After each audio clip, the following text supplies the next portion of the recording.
الحمدللہ الحنان والمنان والذی خلق الانسان وعلمہ البیان والصلاة والسلام علی رسولہ سید الانس والجان وعلی آلہ واصحابہ ذوی الخیر والاحسان اما بعد فاعوذ باللہ من الشیطان الرجیم بسم اللہ الرحمن الرحیم۔ ویلکم ٹو علم اسلام اکیڈمی۔ آج ہم ہسٹری آف جوڈائزم جو کہ ایک ریلیجن ہے اور قدیم ترین دین ہے، اس کے بارے میں بات کریں گے۔ اور جیسا کہ قدیم ترین دین ہے تو ظاہر سی بات ہے ایک ایپیسوڈ میں تو اسے مکمل کیا بھی نہیں جا سکتا۔ ان کے کئی ادوار ہیں، کم سے کم 12 ادوار پہ ان کو منحصر کیا گیا ہے۔ ان کے عہد نامہ قدیم جو ان کی مشہور زمانہ کتاب ہے، مقدس ہولی بک ہے ان کی، یہودیوں کی مقدس کتاب عہد نامہ قدیم، جنہیں مکتوب شریعت سے بھی جانتے ہیں یہ۔ تو ان کے مطابق ان کو جو ان کا دور ہے، ان کی تاریخ ہے، 12 حصوں میں ان کے تاریخ کو تقسیم کیا ہے۔ تو کچھ ایپیسوڈ کی بنا پر ان کے دین کو سمجھیں گے۔ تو یہودی جو دین ہے، یہودیت، یہ اینشنٹ ریلیجن ہے، یعنی قدیم ترین دین ہے اور ابراہیمی دین بھی ہے یہ۔ یہودیوں کو بنی اسرائیل بھی کہا جاتا ہے کہ قرآن پاک میں جا بجا اس کا ذکر ملتا ہے، بنی اسرائیل۔ ہم جب بھی واقعات پڑھتے ہیں کہ بنی اسرائیل میں اس طرح ہوا، بنی اسرائیل کا ایک شخص تھا، تو اس سے مراد جو قوم ہوتی ہے وہ یہودی قوم ہی ہوتی ہے۔ اور بنی اسرائیل کی طرف یعنی یہودیوں کی طرف اللہ رب العالمین نے متعدد کئی انبیاء کرام علیہم السلام کو مبعوث فرمایا۔ کئی انبیاء کرام علیہ السلام کا نزول ہوا، اور ان میں سب سے مشہور زمانہ، سب سے مشہور نبی حضرت موسیٰ علیہ السلام ہیں، جن کو اللہ رب العالمین نے تورات کے ساتھ یہودی قوم کی طرف بھیجا۔ اور جب بھی یہودیوں کا ذکر کیا جاتا ہے تو ان کی جو نسبت ہوتی ہے وہ حضرت موسیٰ علیہ السلام کی طرف ہی کی جاتی ہے۔ یہودیوں کو حضرت موسیٰ علیہ السلام کے ذریعے ہی جانا جاتا ہے۔ اب اسلام اور عیسائیت کی بنسبت یہودی جوڈائزم دین ایک اینشنٹ دین ہے، قدیم ترین دین ہے۔ پر حیران کن بات تو یہ ہے کہ قدیم ترین دین ہونے کے باوجود بھی اسلام اور عیسائیت کے مقابلے میں ان کے سب سے کم فالوور ہیں۔ دنیا میں سب سے کم ماننے والے جو بندے ہیں وہ یہودیت کے ہیں، ان کے بہت ہی کم فالوور ہیں۔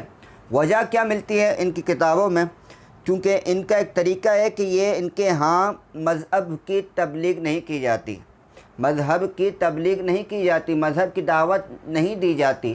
اور ان کے ہاں اگر کوئی بندہ مذہب میں داخل ہونا چاہتا ہے تو داخل بھی نہیں کرتے، مذہب میں داخل نہیں کرتے۔ ہاں کچھ آزمائش کی بنا پر ان کا ٹیسٹ لیا جاتا ہے، ان کے امتحانات کے بعد ان کو مذہب میں داخل کیا جاتا ہے۔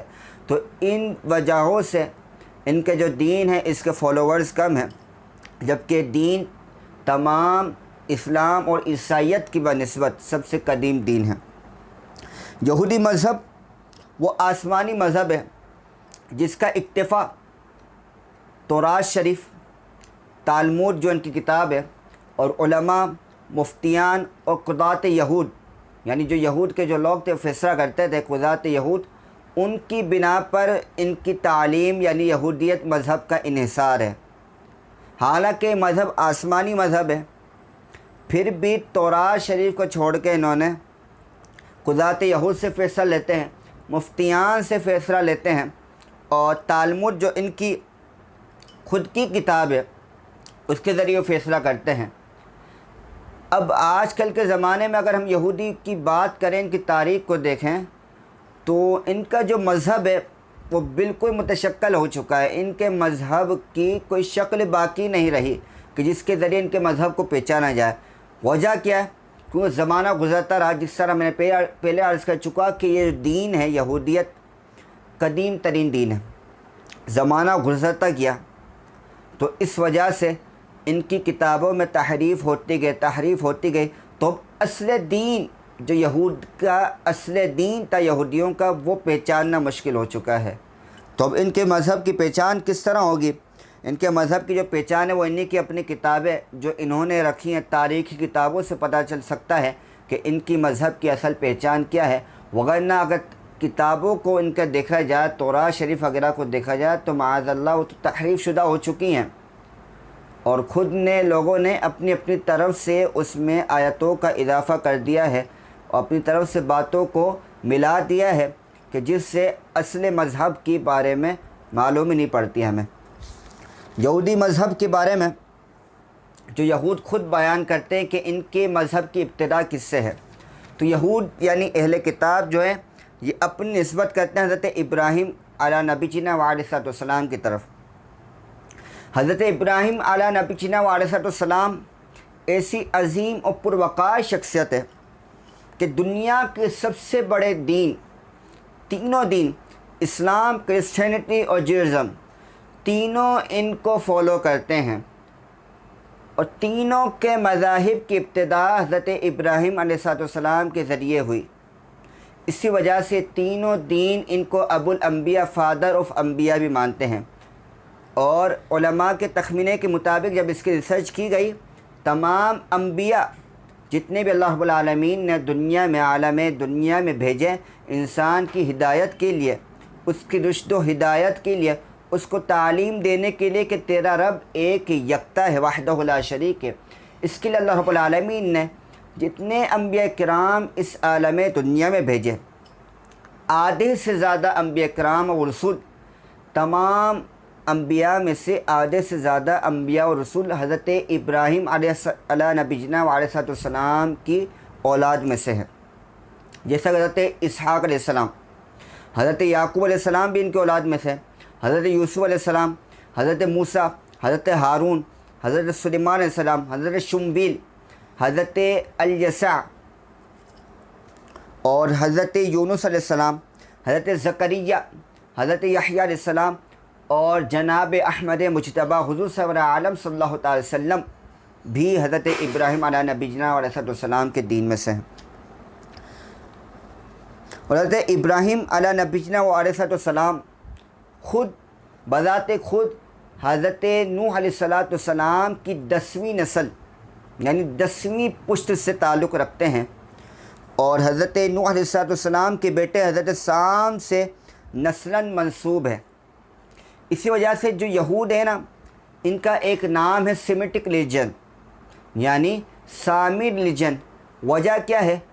کیونکہ یہود قوم کی یہود دین کی جو ابتدا ہے وہ حضرت سام یعنی نوح علیہ السلام کے بیٹے حضرت سام کے ذریعے ہوئی، ان کی قوم میں ہوئی، ان کی نسل میں ہوئی، اور اسلام کو بھی اور عیسائیت مذہب کو بھی، کرسچینٹی کو بھی اور اسلام کو بھی سامی یعنی سیمیٹک ریلیجن کہا جاتا ہے، کیونکہ ان تینوں مذاہب کی ابتدا حضرت سام کی نسل میں ہوئی، ان کی قوم میں ہوئی۔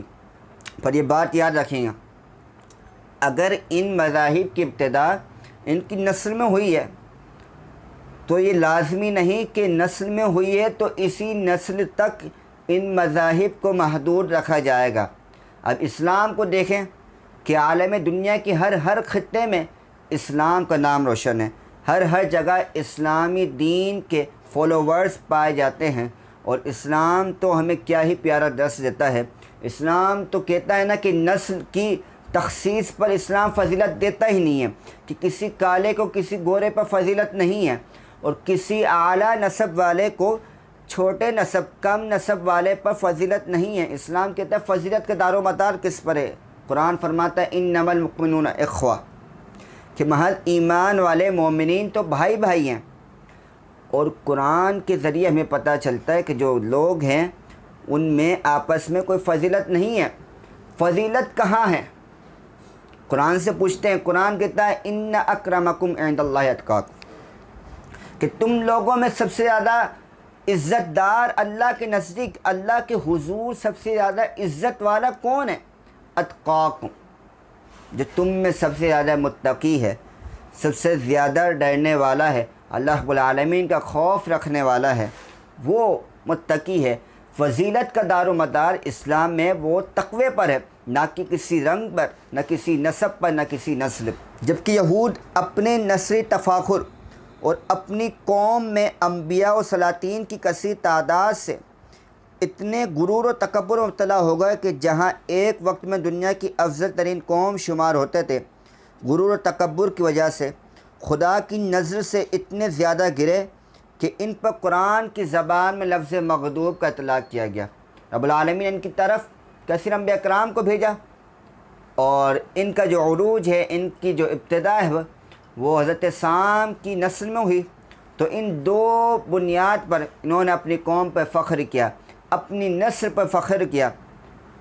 تو اللہ رب العالمین نے جب ان کو اتنی افضلیت دی تھی تمام اقوام میں، بڑی فضیلتوں سے نوازا تھا، پر ان کو یہ فضیلتیں جو کہتے ہیں نا عزت ان کو لائق نہیں آئی، اور خدا کی نظر سے گرے، اور ایسے گرے کہ اللہ رب العالمین نے جہاں ان کو عزتوں سے نوازا تھا، پھر قرآن میں اللہ رب العالمین ان کے لیے فرماتا ہے مغضوب، یعنی جن پر غضب کیا گیا، ان کے لیے رب العالمین نے لفظ مغضوب کا اطلاق کیا ان پر۔ اور یہاں تک کہ ان میں رائج بدعات، لادینیت، خدا فراموشی، احکام الہی کے مخالفت اور قتل انبیاء کے ارتکاب وغیرہ جیسے اعمال قبیحہ ذلیلہ کی وجہ سے اللہ رب العالمین نے ان کے بارے میں قرآن پاک میں آیت مبارکہ نزول فرمایا کہ سب سے زیادہ انبیاء کرام کو قتل کرنے والے یہودی لوگ ہی ہیں۔ ان یہودیوں نے حضرت زکریا علیہ السلام، حضرت یحییٰ علیہ السلام کا قتل کیا، کتنے انبیاء کرام کو انہوں نے شہید کر دیا۔ تو اللہ رب العالمین نے جب ان کے معاملات کو دیکھا تو قرآن پاک میں نزول فرمایا آیت مبارکہ کا وَإِذْ تَأَذَّنَ رَبُّكَ لَيَبْعَثَنَّ عَلَيْهِمْ إِلَىٰ يَوْمِ الْقِيَامَةِ مَن يَسُومُهُمْ سُوءَ الْعَذَابِ إِنَّ رَبَّكَ لَسَرِيعُ الْعِقَابِ وَإِنَّهُ لَغَفُورٌ رَحِيمٌ، کہ جب تمہارے رب نے اعلان کر دیا کہ ضرور وہ بھیجے گا یہودیوں پر قیامت کے دن تک، کب تک؟